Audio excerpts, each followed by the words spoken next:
So I'm pleased to be joined with three of the Winnipeg Blue Bombers. We've got Sergio Castillo, Nick Hallett, Noah Hallett. Thanks, guys, for coming in, joining us today, and just chatting about football, chatting about your faith. So I guess just a good place to start. Obviously, people know you guys as Blue Bomber players. So, for your football journey, how did that all start for all of you? Maybe Sergio, we'll start with you. Yeah, I first started as a soccer player. Didn't know much about football, and I still don't know much about it. I just kicked the ball, right? So I remember one time my soccer coach, we were just kicking some footballs, and one day the football coach came over to the soccer field. Was like, hey, we're looking for a football kicker, and went to go try out, and been doing this 16 years later. So obviously it worked out. Yeah, did not think it would lead me up north as far as up to Canada, but I'm here in Winnipeg. Been all over from Winnipeg to Vancouver to Ottawa, Hamilton, Edmonton, and so. But it's been definitely a fun little journey. And then what about you guys? Obviously you guys are also brothers too. So what's that? We'll talk about that in a few minutes. Similar to Sergio, I started off in soccer and basketball. Those were my two sports. But then high school is when I started playing football and really fell in love with it and got opportunities to go to university. But I know both of us, our dad was really into football, watched a lot of football. So that was kind of our sport. Not very Canadian. He didn't watch too much hockey. So football was our sport growing up. So I started later, but I always used to watch football with my dad. Like, that was a big thing. So first chance I got to put on pads and play organized football, I think, was like grade 3. And I really wanted to do it. It's something that my dad and I could share, which I loved as a kid, and I fell in love with the sport. Been playing it ever since. And maybe talk about, that family connection. Like I said, you guys are brothers, but then having that with your dad, having that kind of common interest, common hobby. Like, what was that like for you guys? Yeah, it was good. I mean, we both decided to go to different high schools, played each other once there, and then 2 separate universities as well. Again, played each other once there. Noah always went to the better team, so he got the edge on me on that. But yeah, it was good. I mean, there was always a little bit of competitive rivalry there, but it's just awesome that it worked out that we both got drafted here and are playing together now. Yeah, no, I think it's been huge for our family. Like, they're massive support. Obviously, a big reason why we do this too. And even just when we were younger, going to camps, we made a lot of family trips about Nick and I getting better at football. Or I went to a lot of camps in high school, and they took their time to drive down to the States so I could compete and stuff. So I would say football's definitely brought our family closer together too. And we used to listen to a lot of sermons on those road trips, so definitely helped with our faith as well. Yeah. And they're definitely happy that they get to wear one team jersey now. I was like, what is that like for your family? They don't have to pick between which teams to cheer for when you guys play each other. Yeah. Just makes it easy for them, I guess. It does, yeah. I know it though. I know when we were re-signing our deals, they said they were talking about how much gear they had, Winnipeg stuff, and they're like, we're going to be screwed if one of you guys goes somewhere else, because they're going to have to invest a bunch of money in buying new team stuff. But luckily that wasn't the case. So nice. And I guess, talking about how you all came to Winnipeg, what does that journey look like for all three of you? Oh, shoot. I'm a journeyman. I've been everywhere, right? Obviously, I started here in 15. I debuted it here in the CFL in 15, and went all over Canada, a little bit down south. But 22, I was 4 days from going to training camp with Edmonton, and ended up getting cut. There was a business side that I met with Edmonton, and fortunately I ended up here, right? Mm-hmm. There were looking for a kicker, and I came in, competed, won the job, and it was just very fortunate to be in a very good situation, good environment, family environment. It starts with Osh, but just glad that this is the first time in my career where I get to be in the same team 2 years in a row, right? Mm-hmm. So it's something that I have been longing for in my path, where it's I want to be in the same team, numerous years. And what does that consistency even just do for you as a player? Just, not knowing, because I'm sure it was tough before when you're like, okay, where am I going to be next year? Mm-hmm. Something like that. So having kind of that back-to-back and having that consistency, the stability, what was that like? Yeah, there's just stability and just having that comfort in a way where, I mean, obviously football's in the business side, you never know what's going to happen, right? But just to go in the same locker room with the same guys. I remember last year, we weren't hanging out as much. But, my boy here, he was going through rehab, right, Noah, and I'm like, hey, I think they like golf. I'm going to invite them to golf. And then that's how we started hanging out a lot, right? And then this past offseason with all three of us, right? We were going through contract renegotiations, right? And we're like, hey, have they called you this and that? I'm like, well, hey, if it works out, would you want a room together? I was like, heck yeah, why not, right? So it's I definitely reap the benefits of their family, right? Because they mail them cookies, so I eat them as well when they get here. But like I said, just fine being with the same team 2 years in a row. I'm able to develop more relationships, right? More meaningful relationships where, it's just not 1 year and I'm gone, right? So, and, with these guys especially, right? So we've been, it's been a lot of times, especially, past, couple months where, we all deal through stuff, right? So to be able to lean onto someone other than just myself, right? And I've learned to open up this year more than before, right? Because I had my ego, right? Where I'm like, I can do it all on my own, right? And it's just like, no, now that I'm able just to leave it on the table, right? It's okay to express yourself, right? Definitely having these two, has helped out. I opened up more to Noah in the beginning, but Nick and we've been opening up lately too, which has been kind of cool, right? Because Nick is very just quiet, right? Hard to read him sometimes, right? The smiles that you get out of him is rare now. But it just goes to show being in the same team a couple years in a row, and it's just been able to grow in my relationship outside of football with not just teammates, but the people that they are. Absolutely. And for you guys, what did your journey to Winnipeg look like? Yeah, I mean, I've been very blessed. 2019, I was drafted here, and I've been here every year. Been to 4 Grey Cups. Yeah.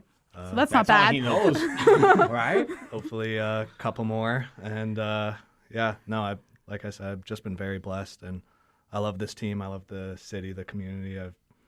At first, it was like, oh my gosh, I'm going to Winnipeg, but honestly, God couldn't have put me in a better spot, and I'm just so happy to be here. Did you know much about Winnipeg before you I got did here? not, no. Okay. I think that's all of us. And then for you, did your journey?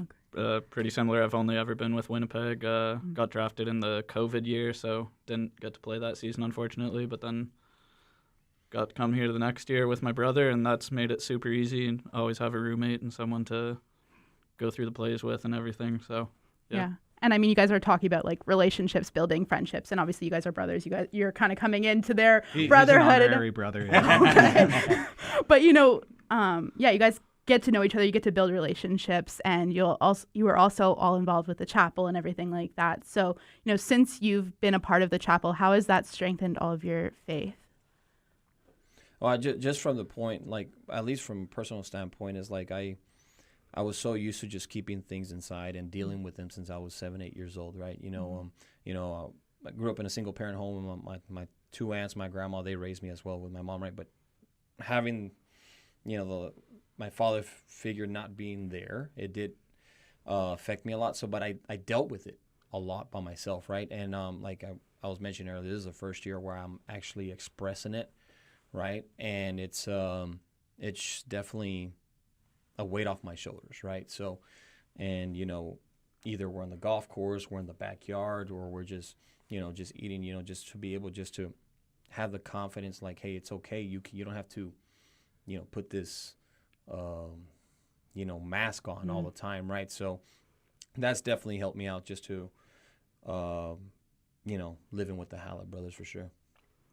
Yeah, I mean, Noah and I were raised Christian. We have 2 amazing parents that foundation has always been there, and it's amazing. But I'd say something for us, like I never really got along with other people at youth groups. So like when I got into sports, like Athletes in Action in university too, like just that team, like guys going through the same stuff. And then now like our Bible study is awesome because a lot of Sundays we don't get to go to church, so we'll have our own videos there, and we'll listen to other sermons too. Like I know I've sent you a couple, you've sent me a couple, and so like just having guys to like talk with and like grow with is it's awesome. Yeah.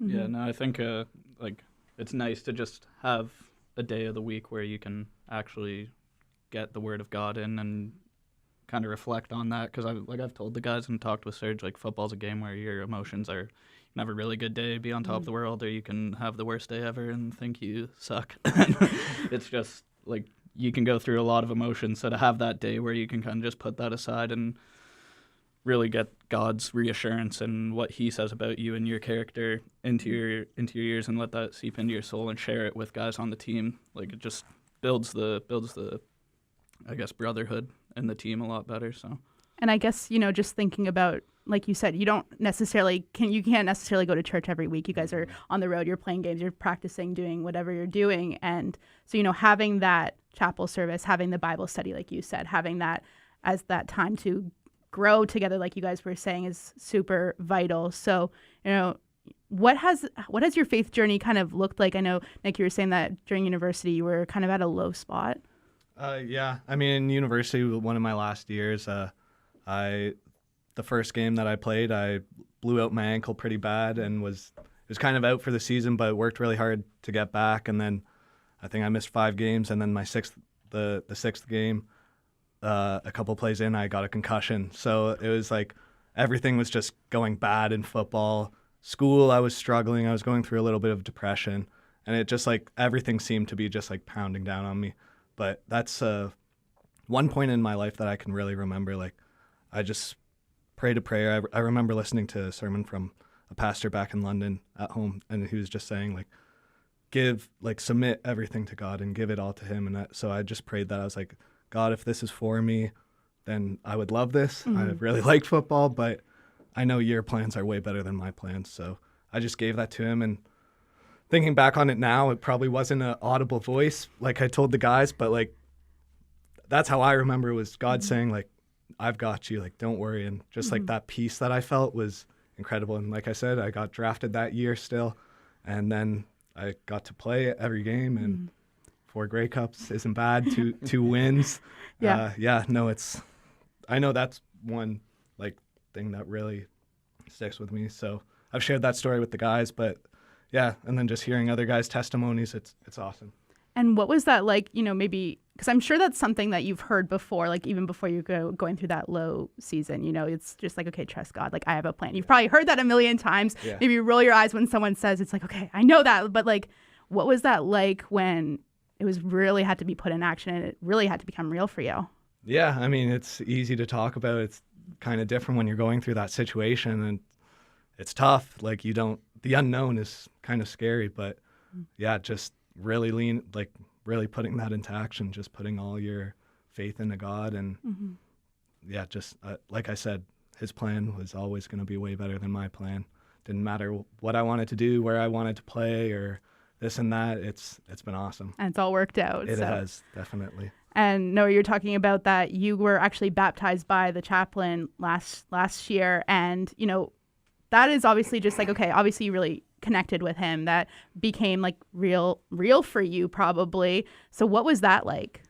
Yeah. I think like my story is a similar narrative, I think, to Nick's, just a lot different in the timing. And I tore my ACL twice. My very first season, the rookie year, got to start one game and tore the ACL. And then when I came back, first game back, the ACL tore again.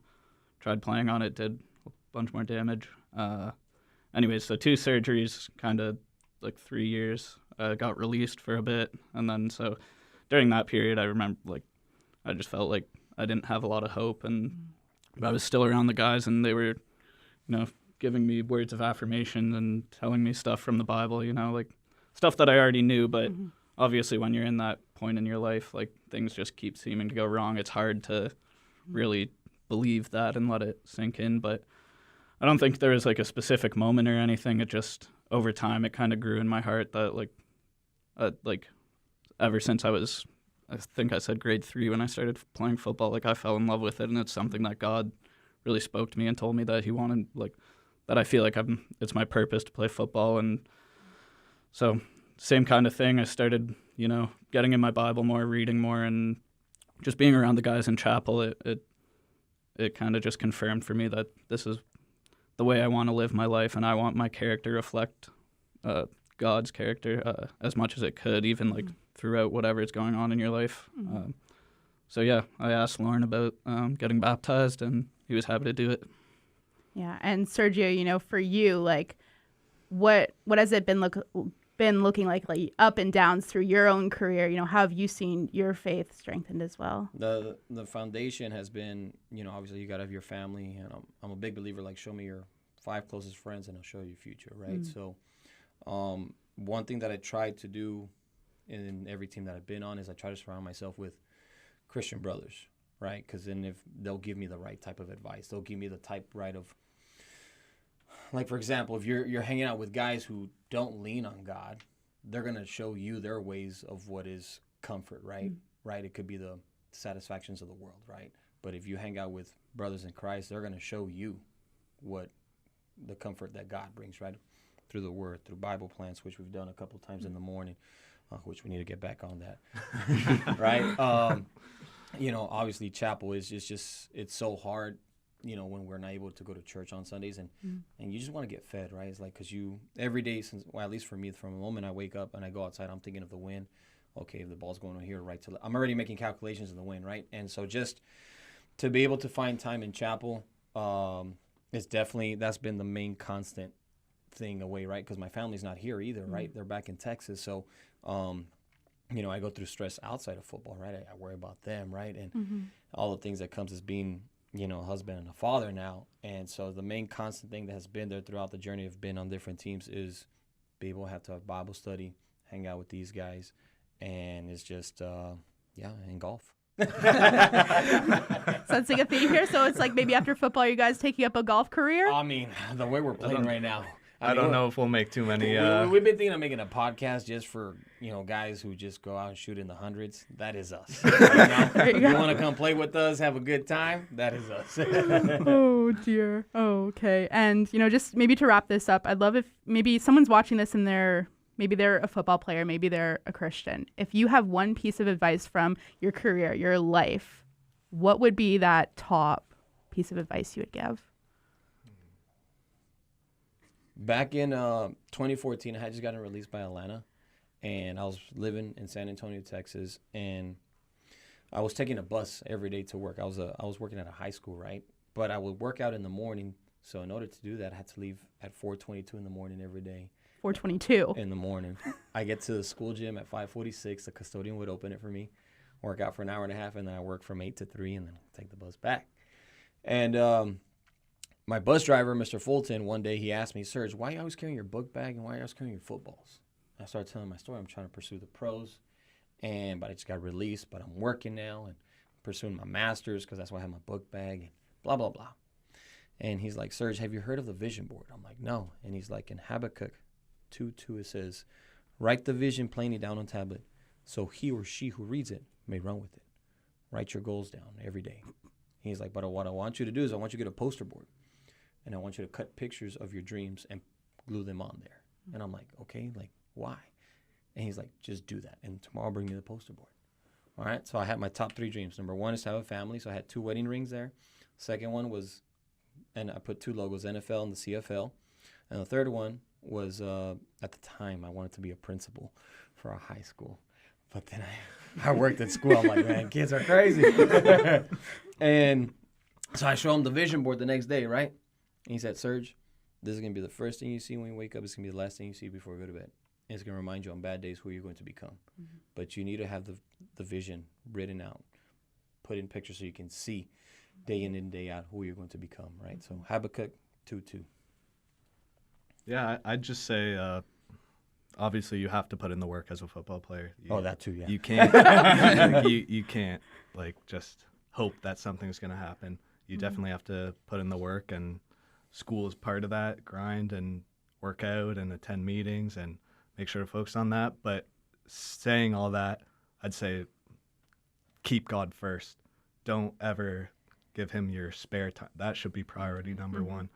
And because he will lead you, but you do have to put in the work. But yeah, I'd just say keep God first in everything you do.